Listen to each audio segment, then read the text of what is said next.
and welcome to Career Landscapes, a peek into professional lives, brought to you by One Voice for Change. I'm your host, Felicity Minch, and today we have the honor of speaking with wedding photographer Laura Murray. And I'd like to take a moment now and read a little bit about Laura's background. Laura's journey began with a background in mathematics, but a lifelong passion for creativity led her to pursue photography. She embraces both the technical and creative aspects of the craft, finding joy in the blend of the two. With a deep love for documenting love itself, she approaches photography with two philosophies: the photojournalistic, capturing candid moments, and the editorial, crafting dramatic and creative shots. Her natural and organic style evokes feelings of romance and beauty, drawing inspiration from various sources, including nature, family heirlooms, and personal stories. Living in the mountains of Colorado with her family, she feels privileged to pursue her passion and create lasting memories for her clients worldwide. Hello and welcome, Laura. Thank you for being here today. Thank you for having me. Oh, I'd love to start our conversation by having you tell us just a little bit about your background, where you went to school, a little bit more about you. Sure, yes. So I live in Colorado and I went to school at the University of Colorado at Boulder, studied mathematics and econ, and I always thought that I was going to take this technical path in life. Everybody told me I was always good at mathematics, so you should do math. And then I got out of college, actually in college too, I started doing all these internships. So I did 2 internships while in college, and then I got a consulting job, all within the same field of mathematics right out of school. And I quickly started realizing that this is not the path that I realized it would be. It was somebody else's dream. It was not my dream. So I was meeting my husband at this time, and he is such a good person to really ask the questions and understand my personality type and why this kept just not feeling like the right fit. Like nobody else did. They're just like, this is what you should do. And as you know, a young person, you take the advice of people that are older, your parents, your teachers, all of that.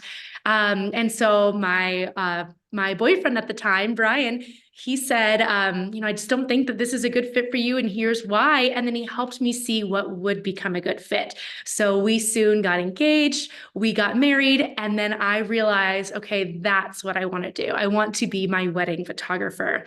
And throughout the years, I transitioned away from, I did keep my day job for a while. My IT/mathematic jobs where I did financial planning. That was an internship. I did actuarial science, which was an internship. I did IT consulting, I did litigations consulting, and I did IT recruiting. So all similar, but not at all like wedding photography. So I kept that, kept my day job, and I just pursued wedding photography during my lunch break, in the evenings, on the weekends. And then after about 18 months of doing that, I quit all of the technical stuff that was going on in my career and just moved into more so like being an artist, switching away from IT to really pursuing art. Although I do have to say, I love the intersection of art and business, and that's always been an interest to me. Mhm. Yeah, it's something that students need to learn, and it's a hard lesson to learn, is that it takes time to learn things, and you've got to just go for it, and you've got to try different things. Very few people know that I worked at a piano store for a long time just to get business skills, both for selling pianos. And in fact, when I walked into the piano store, I said, I want to learn everything I can about business. And the owner said, well, what do you want to learn? Bookkeeping, cleaning the bathroom, selling, moving pianos. And he listed all these things that go into business, including cleaning the bathroom. And I was shocked, but you've got to know a lot about a lot of different things to be able to run your own business. So it's an incredible journey. So Yeah. tell us, one of the kids wants to know, Um, who were you in high school? What did you want to do with your life in high school? Although I think you've answered that perhaps. And what pressures do you remember feeling in high school? Yes, I mean, there is that pressure in high school. What do you want to be when you grow up? And I have three young boys. And I mean, sometimes I'm just curious, like, who do you want to be? But the answer is you don't know at that age. At least I didn't. I know very few people who like really have their eye on the prize in high school, like starting age 14, 15, 16, 17, 18. I didn't know. So I was told I was good at math. So I always took advanced math classes. And that was like this path that was laid out for me. And I did feel like a little bit of pressure to continue it and follow it. I always was interested in photography, but not once in high school or college did I take a photography class, not once. And I remember trying to take photography classes, and then they just conflicted with all those math classes, and then they never happened. So I entered working as a photographer, literally having taken zero photography classes in any of my schooling. That is absolutely amazing. So how how did how do you blend math and photography? I mean, how do you find the benefits of math in your work? Well, studying math helped me learn how to learn hard things. It helped me understand, all right, the answer isn't clear. The answer is going to require a lot of hard work. It's going to require creative thinking because in math, like there is a level of creativity for how to get to especially some of these complex math problems that we did in university. And then you just stick with it and then you get there. So that's what really my math degree helped me do.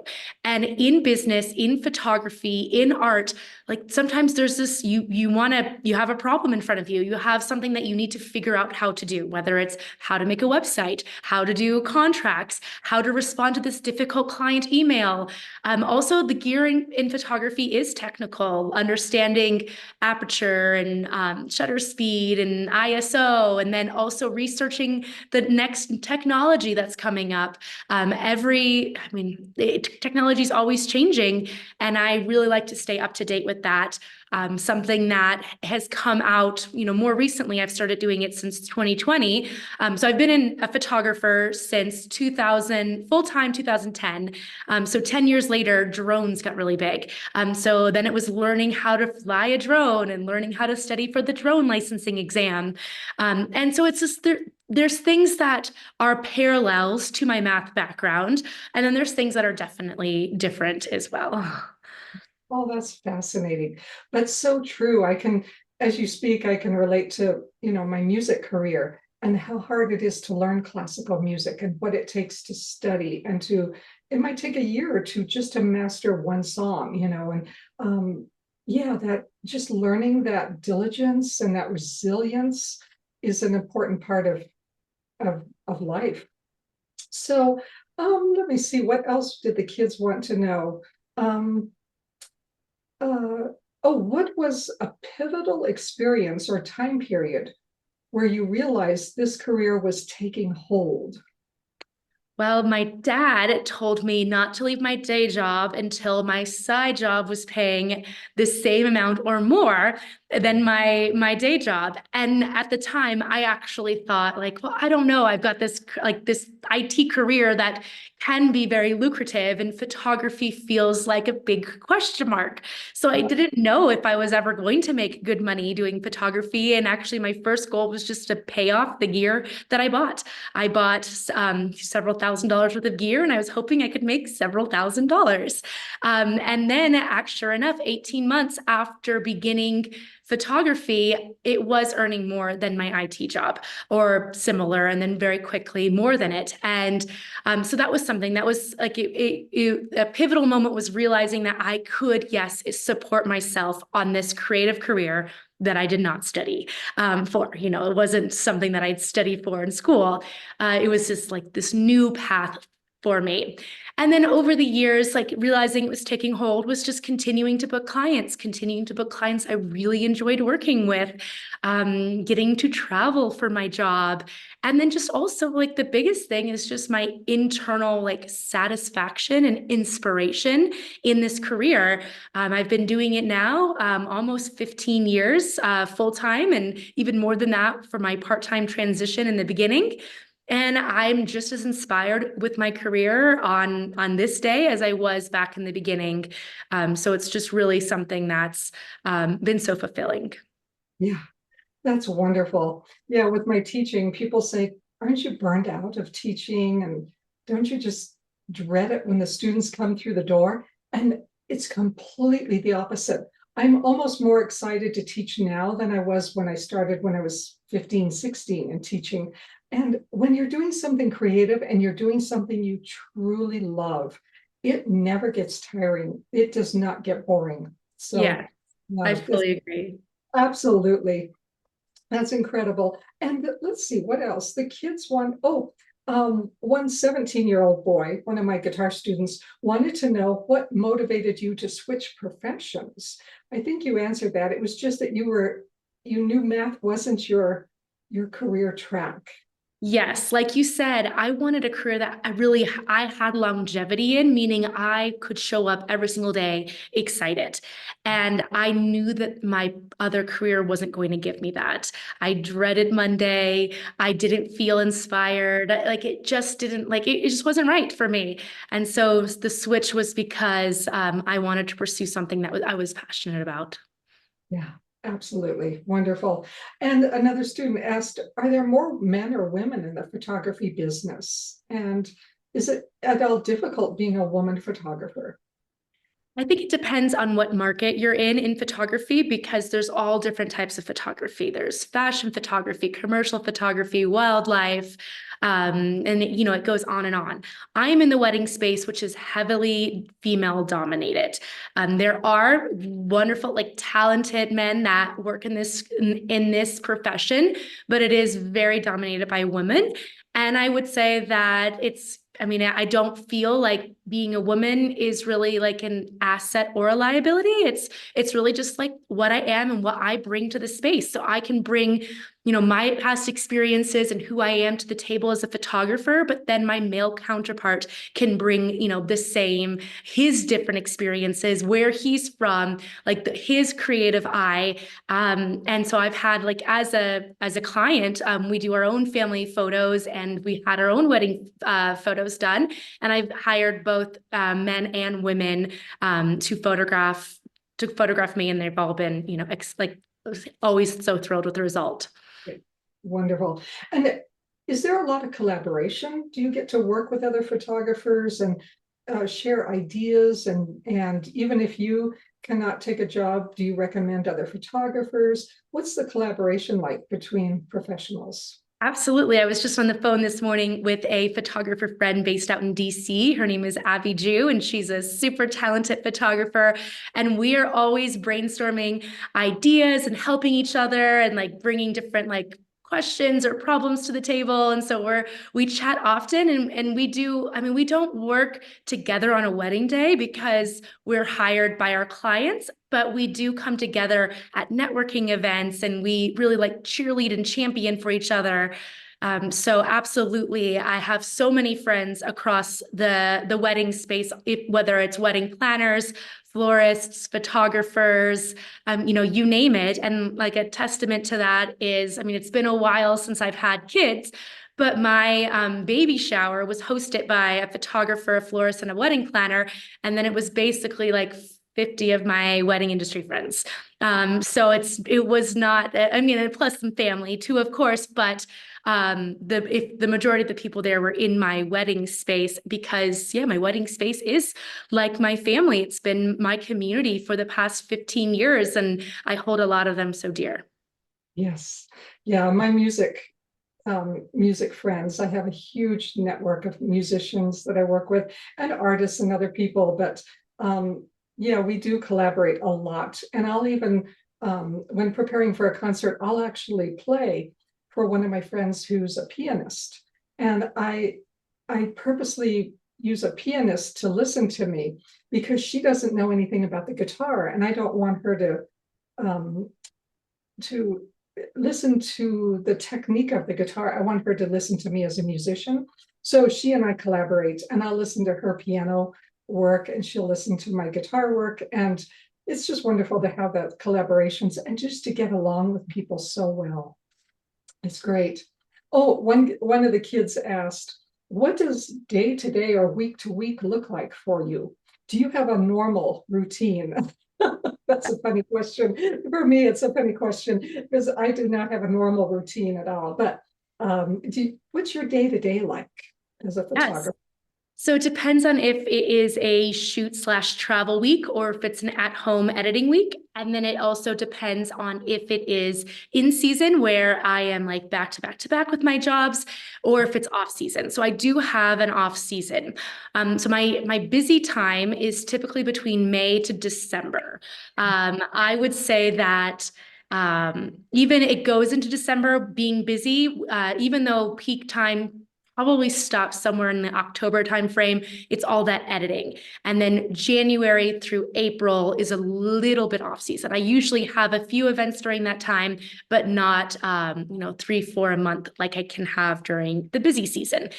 So on a busy season week, usually, and sorry, I don't know how to mute the text without muting myself. So you can hear all those dings in the background. You can hear, okay. Usually Monday, Tuesday, Wednesday is computer days. My kids are at school. I try to work when they're at school. And then I am doing phone calls with my next upcoming clients to confirm their timelines. I am booking travel for like the next probably 6 weeks out. I am doing sneak peeks for my clients because everybody loves to see things from the previous week, the next week. So sneak peeks. I'm finalizing galleries, working on wedding albums, posting to social media, all of those things. And then Thursday, Friday, Saturday, Sunday are typically travel days. So the weddings that I do are multi-day destination work. I always arrive 24 hours before I first need to start shooting. And then I shoot for 2, 3, sometimes 4 days on location. So I'm always in a hotel. I have not a single wedding this year where I'm going to sleep in my own bed at the end of the night. So go on location, get a hotel. My second photographer usually travels in with me. Sometimes I'll find people local if I know people where I'm traveling to and have relationships there. And we just work. Like people ask me, does your family come along? And actually they really don't because I work very, very long days. I try to fit in some workouts and some healthy eating, but then it's just serving my clients and then trying to get sneak peeks turned around, trying to keep up with the editing, reply to those other emails, and then I'll come home on a Sunday and then Monday begins. So there is like very little like balance. It's very like when I'm in wedding season, it's a lot of work. I do try not to book so many back to back where I don't have time for my family. Because I have a flexible schedule when I'm at home, I am taking my kids to school, volunteering in the classroom. I am meeting up with friends here. I like to take a dance class. Like I do things outside of work, obviously, as well with my weeks, but there are some weeks that are just work focused and there's just no way around that. Then my off season is like right now I'm in off season and my next wedding is in about 4 weeks. So what I'm doing right now is like really just getting to have time with my family, getting to have that balance, working on the things behind the scenes like accounting and updating my website and building relationships and trying to meet up with people in person and or like scheduling calls with people to continue those relationships. So yes, it's always different. There is like a level of flexibility, and then there are just times when there's really like no flexibility. Oh, another thing I do a lot of in my off season is go to my kids' sports. My husband and I will sometimes divide and conquer, but we've got a season coming up right now of like lacrosse and flag football and some soccer that I'm really excited to be on the sidelines for. So it's an ebb and flow of work and family life, personal time, professional time. And it always changes. I can so relate to that. Being a musician, it's the same way, exactly the same way. I'd love to hear about some of your international weddings and international destinations and what they were like. Yes. So the last international weddings that I did was before kids. So international meaning I do travel to Mexico a lot, and that's really easy, quick to get to. That is international. But I think sometimes international, you might be thinking like Europe or Asia, South America. I travel to Mexico a lot, and I love Mexico. It is something that is a change of culture, a change of scenery, and it's easy to get to. The flights are a few hours. The time zone change is minimal. And so I have traveled to Mexico 5 times in the last year, and I would love to just keep going to Mexico. It's very a place that's like near and dear to my heart. I did travel to I did a wedding in Santorini and a wedding in Paris, but that was pre-kids. I haven't done Europe weddings. I haven't done those before I had kids, because with all the time change and like you needing time to adjust with the time change, and you need even more time for potential delays and issues getting abroad. I have not been prioritizing that as much, but as my kids get older, I would be interested in taking a few of those on here and there. But right now my travels are mostly the US and Mexico. Oh, wonderful. Yeah, you live quite an exciting life. It's just a beautiful life. Oh, well, thank you so much. I'm thinking those are mainly the questions from the students. Oh, I have one more. Where are you now in your career trajectory? What would you like to accomplish in the future? Yes. So what I want to accomplish for the future is really to continue doing work that I'm proud of for people that I enjoy working with creative teams that inspire me. So it's really just honing in and continuing to foster relationships with my clients, relationships with the vendors that I get to work with, and making work that like excites me. That is my trajectory and my goals for the future. Oh, wonderful, wonderful. Thank you. That probably brings us close to the end of the video and this interview, but I always end every interview with 3 questions for the guests. The first one is, what is one piece of advice you would give to young people today? So, a piece of advice that I would give to young people today is that in today's time, there are so many things that are pulling your distraction, even more so than past generations. You've got, especially with social media, that being the biggest one. I think that, there's businesses paying big dollars to pull your distractions away from what you really truly want to be spending your time on. Just like we work out to stay fit and healthy, I also think that you need to work out your ability to focus. And that can be done by meditation is one of the things that I do to really try to calm my brain, to clear out the clutter, clear out the distractions.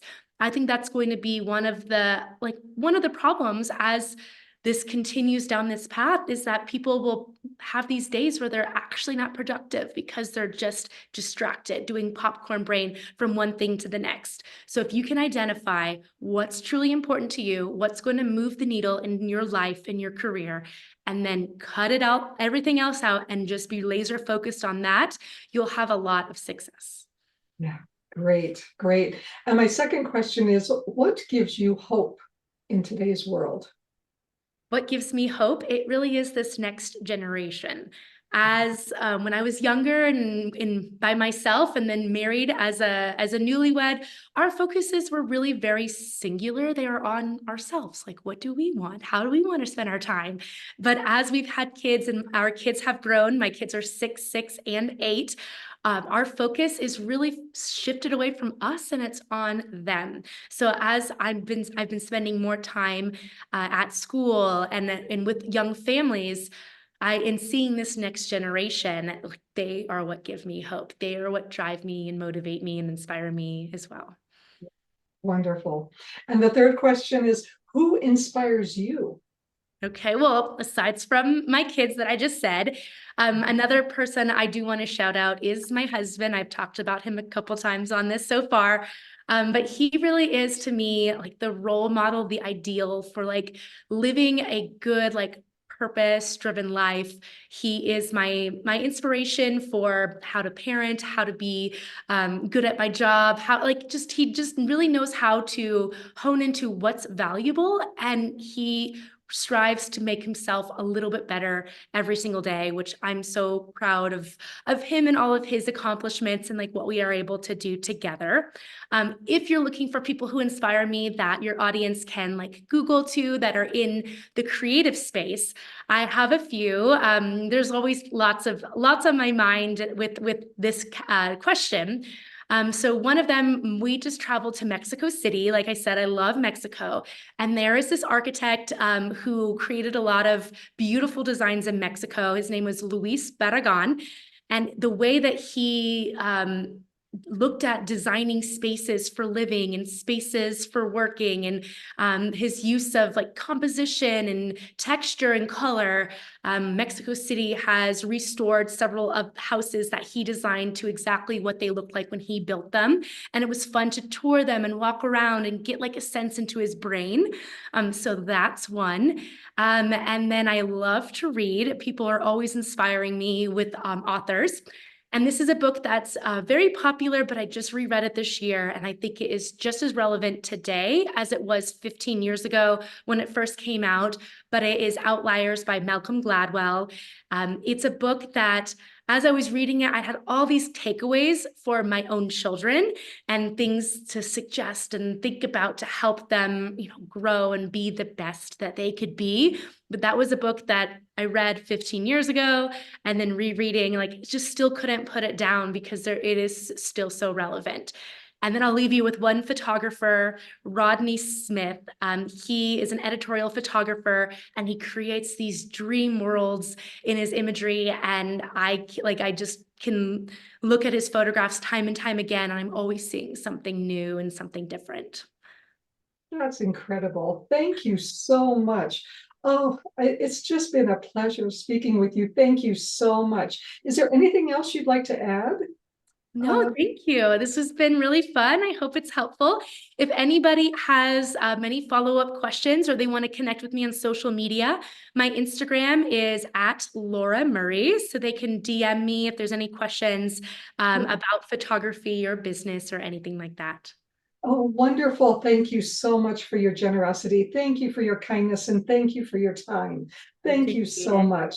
All right. Well, everybody, you will find all information about Laura Murray, her website, and all her information in the links below. And you will find out about One Voice for Change in the links below. And I thank you for joining us. Thank you, everybody, for listening to this interview. And until next time, goodbye.